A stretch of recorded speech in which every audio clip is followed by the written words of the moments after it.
Du hast ab morgen jemanden in deiner Hosentasche, der gleichzeitig der beste Programmierer, der beste Mathematiker und ein verdammt guter Stratege ist, den du bisher getroffen hast. Und der wird jede Woche besser. Nicht durch ein Update, sondern weil er anfängt, sich selbst zu verbessern. Diese Metapher taucht gerade immer öfter auf, wenn Leute wie Eric Schmidt über digitale Superintelligenz sprechen. Und ich merke es in Projekten, in Industrie und Beratung. Viele reden über KI, als wäre das irgend so ein neues Software-Tool. Ein bisschen Chat, ein bisschen Automatisierung, fertig. In der Realität fühlt es sich eher so an, du merkst plötzlich, das ist keine App mehr, das ist eine neue Schicht über allem, was Unternehmen heute tun. Und wenn du das falsch einordnest, triffst du Entscheidungen, die in 2 Jahren brutal teuer werden. Ich habe heute 7 konkrete Schritte aus Studien- und Unternehmensberatungspraxis mitgebracht, damit du ein klares Bild bekommst, wie Superintelligenz realistisch entsteht. Woran du erkennst, dass wir gerade in die nächste Phase kippen und was du für Job, Unternehmen und Entscheidungen daraus ableitest. Nach dem Video kannst du 3 Dinge besser. Erstens, du trennst Superintelligenz von Marketing-Bullshit. Zweitens, du verstehst die echten Treiber, Agenten, Reasoning, Energie, Verbreitung. Und drittens, du hast eine praktische Checkliste, was du jetzt tun solltest. Schritt 1. Denk dir Superintelligenz als Polymath in der Hosentasche.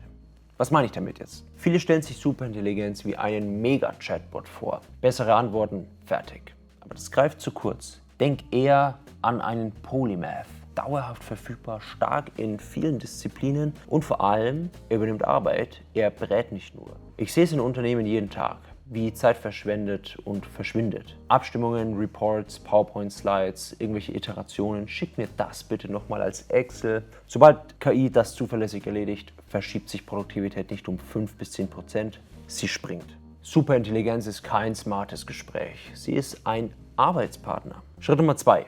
Viele KI-Projekte scheitern, weil sie nur auf Antworten setzen. Du hast einen Chat, das ist dein Input, der kommt rein und als Output kommt der Text raus. In echten Prozessen bringt dir das aber super wenig. Achte auf den Übergang. KI handelt, also Agenten, die Tools nutzen, Daten ziehen, Entscheidungen vorbereiten, Workflows ausführen und das als Kette. Stell dir das jetzt mal vor. Du sagst, mach mir eine saubere Angebotskalkulation, prüfe Risiken, erstelle die Mail an den Kunden, leg mir die Entscheidungen als One-Pager hin. Ein Chat schreibt dir einen wunderschönen Text. Ein Agent geht in ein System, zieht Informationen, prüft Plausibilität, vergleicht Versionen, liefert ein Ergebnis, das du freigibst.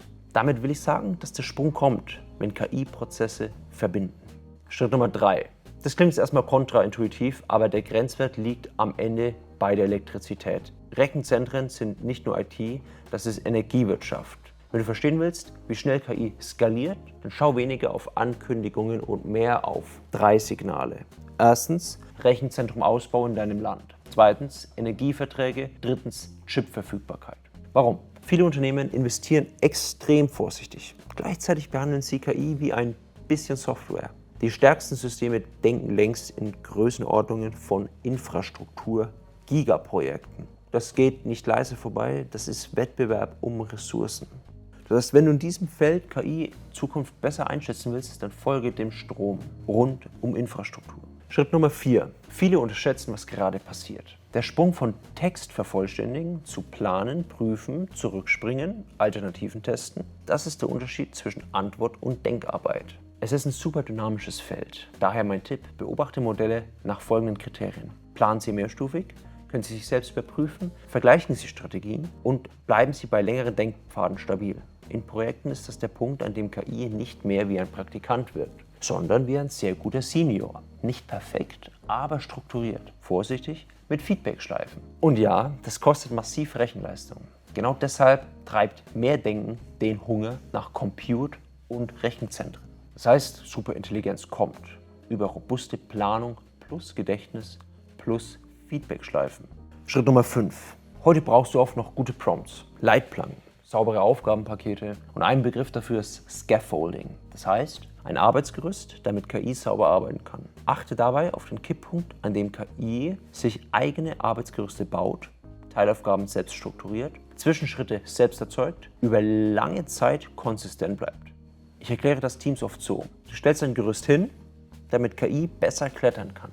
Spannend wird es, wenn KI dieses Gerüst selbst erstellt. Dann wird sie in vielen Aufgaben plötzlich deutlich besser. ohne dass du jede Struktur vorgibst.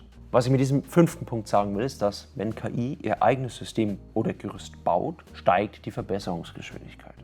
Schritt Nummer 6. Viele beruhigen sich mit dem Bild, es gibt ein paar große Modelle in ein paar großen Rechenzentren, das ist kontrollierbar. In der Realität entstehen aber aktuell 2 Welten. Erstens zentralisierte Supersysteme, große Rechenzentren, klar lokalisierbar. Zweitens verteilte Systeme, kleine Modelle, kopierbar, skalierbar, weltweit. Wenn Modellgewichte kopiert werden und Optimierungen Modelle als kleine Hardware laufen lässt, wird Kontrolle deutlich schwieriger. Dann lautet die Frage nicht mehr, wer hat das größte Modell? Dann lautet die Frage, wer kontrolliert Verbreitung, Missbrauch und Schutzmechanismen? Das Risiko ist Stand 2026 also weniger ein großes Superbrain. Das Risiko ist vielmehr kopierbare, kleinere, individuelle Gehirne. Kommen wir zum 7. Schritt. Bei Superintelligenz rutschen viele in 2 Extremen, Drama oder Verharmlosung. Für mich habe ich jetzt 3 Tripwires, also Warnsignale, identifiziert. Erstens, wenn ein System eigenständig Ziele formuliert und verfolgt, brauchst du harte Grenzen und Governance. Zweitens, wenn Systeme aktiv versuchen, Begrenzungen zu umgehen oder sich Zugriff zu sichern, wird das Tool ein Akteur. Und drittens, wenn Täuschung systematisch auftaucht, um ein Ziel zu erreichen, spielt das in einer ganz anderen Liga. Ich sehe nur Unternehmensberatung heute schon harmlose Vorformen. Automatisierungen, die Workarounds nutzen, weil es schneller geht. Das ist jetzt vielleicht erstmal harmlos, solange du es im Griff hast. Kritisch ist es aber, wenn Systeme in sensiblen Kontexten arbeiten. Wenn du jetzt also OpenClaw installiert hast, dann ist mein Tipp an dich, baue Warnsignale ein und saubere Leitplanken. Diese 7 Schritte fassen Studien und meinen Alltag in der Unternehmensberatung zusammen. Ich hoffe, du erkennst jetzt Muster. Ich hoffe, du siehst, warum Agenten die Praxis drehen. Du verstehst, warum Reasoning den Compute-Hunger treibt. Und ich hoffe, du erkennst Energie als Engpass und du nimmst Verbreitung als echtes Kontrollproblem ernst. Und das größere Bild, in vielen Branchen entsteht Wettbewerb. Weniger über wer hat die besseren Leute, er entscheidet über wer baut die bessere Mensch-KI-Organisation. Wer schneller lernt, Prozesse umstellt und KI als Arbeitskraft integriert, verschiebt Produktivität signifikant. Agenten werden Arbeit in der Zukunft ausführen. Reasoning treibt Rechenleistung, Energie begrenzt Tempo. Verbreitung wird hierbei meiner Meinung nach als Unternehmensberater zur härtesten Kontrollfrage. Dein Job ist es nun, das sauber einzuordnen und dann zu handeln. Bau Fähigkeiten auf, stell Prozesse um und Systeme testen und nicht nur darüber diskutieren. Wie weit es mit künstlicher Intelligenz geht und ob es die letzte Erfindung der Menschheit ist, im besten und wie im schlimmsten Sinn, habe ich in diesem Video besprochen. Wir sehen uns dort. Bis gleich.